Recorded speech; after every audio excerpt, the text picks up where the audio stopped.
You spend much of your life trying to manage an image, not who you are, but how you appear, how you sound, how you are judged, how you are remembered. And yet, there is something quietly strange about this effort, because the version of you that exists in another person's mind is not something you can ever control. In fact, it is not even you. It is a picture, a shadow, private story they are telling themselves. When someone looks at you, they do not see you. They see you through their fears, their hopes, their past experiences, their expectations. Two people can meet the same person and walk away with completely different impressions. To one, you are confident.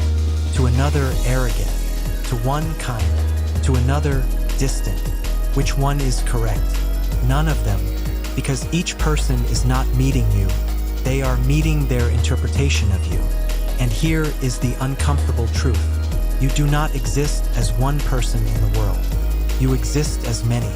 There is a version of you in your mother's mind, a different one in your friend's mind, another in your enemy's mind, and yet another in the mind of a stranger who passed you once on the street.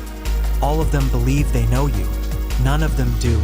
Even you do not fully know who you are, because the you that you think you are is also an image, a story you tell yourself, built from memory, from labels, from successes and failures, from praise and blame.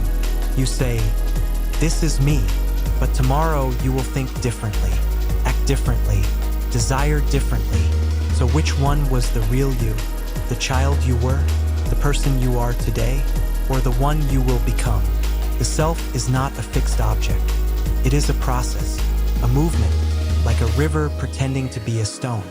Now notice what happens when you try to control how others see you. You begin to edit yourself. You hide certain thoughts. You exaggerate others. You become cautious. You become rehearsed.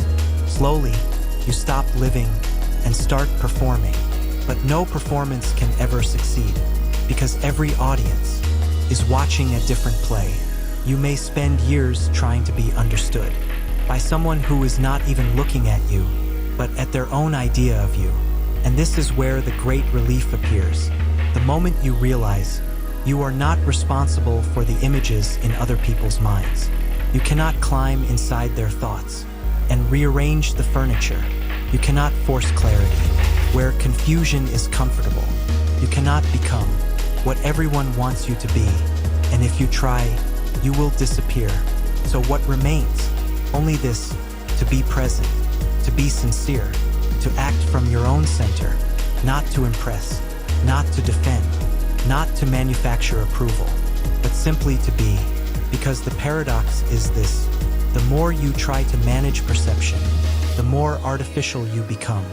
And the more artificial you become, the less anyone truly sees you at all.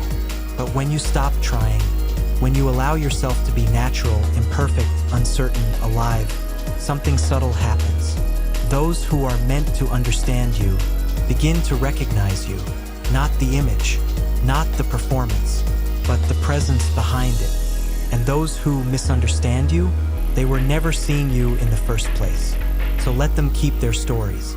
Let them keep their labels. Let them keep their misunderstandings. Because the self you are trying to protect was never something solid to begin with. It was only a mask you forgot you were wearing. And the moment you stop guarding it, you become free.